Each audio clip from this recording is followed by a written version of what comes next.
slums of the Charkha resound with echoes of satyagraha, civil disobedience. The gentle symphony of truth, non-violence and love creates harmony. The first sounds of this symphony were composed by Gandhiji in South Africa. The racist whites reigned supreme in South Africa. Some Indians were lured to Africa by offers of better jobs. The whites wanted them to remain laborers and slaves forever.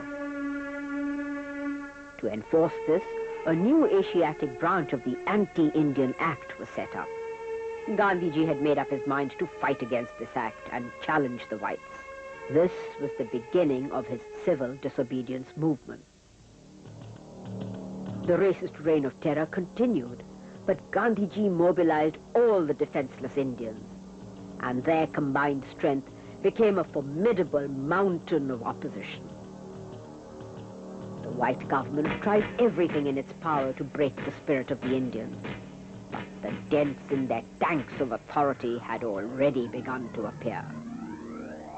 On August 16, 1908, Gandhiji entered political life for the first time. The Black Act made it compulsory for all Indians to carry identity cards. He publicly set fire to some 2,000 registration certificates. This gesture won him tremendous support from the public. The white government retaliated with violence. Armed mounted police charged against unarmed satyagrahis. In spite of these atrocities, the satyagrahis remained steadfast in their resolve. The magic of satyagraha had cast its own spell. The racist government began to feel threatened by Gandhiji's firm determination. The government law exiling unregistered Indians was annulled. Gandhiji achieved his first victory. In 1915, Gandhiji returned to India.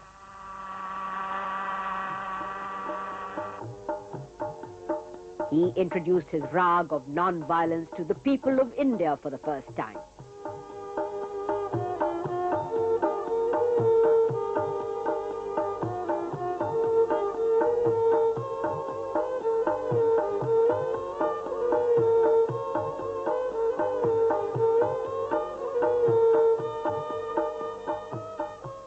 In his fight for truth, Gandhiji laid down a few principles for himself.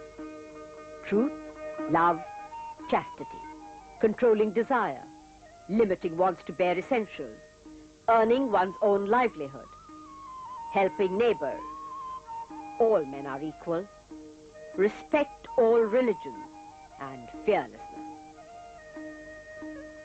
The British politicians and traders found this line of thinking impractical and discordant. They made fun of it.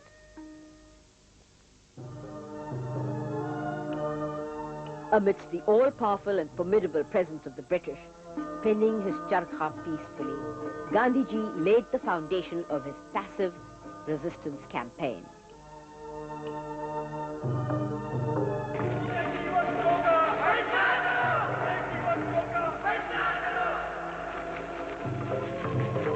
His call for the boycott of British goods spread to every corner of the country. It created panic amongst the foreign traders. They believed that through this agitation, Gandhiji would gain control of the entire economy of the country.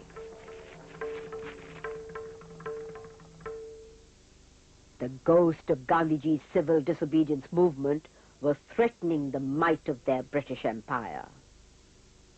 The resonances of Gandhiji's charkha rag took on new overtones and magnified into the salt satyagraha.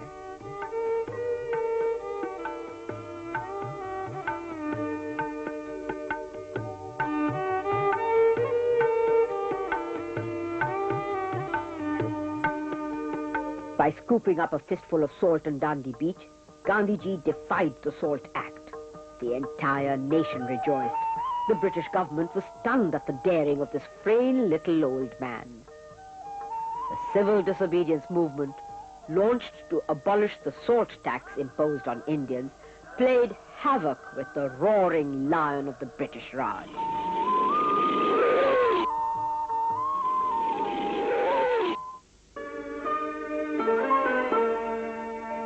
While Gandhiji was weaving a map of free India, with Jawaharlal Nehru beside him. The high and mighty Lord Willingdon was spinning his web to entrap innocent citizens.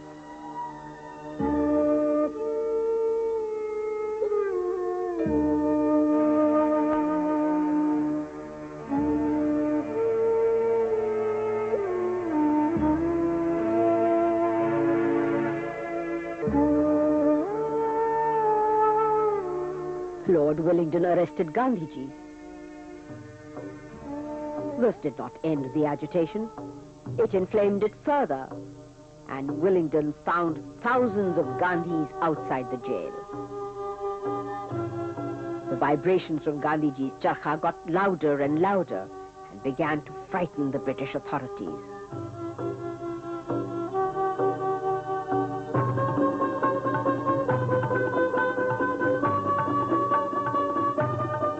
The British government denied freedom of speech to the people of India.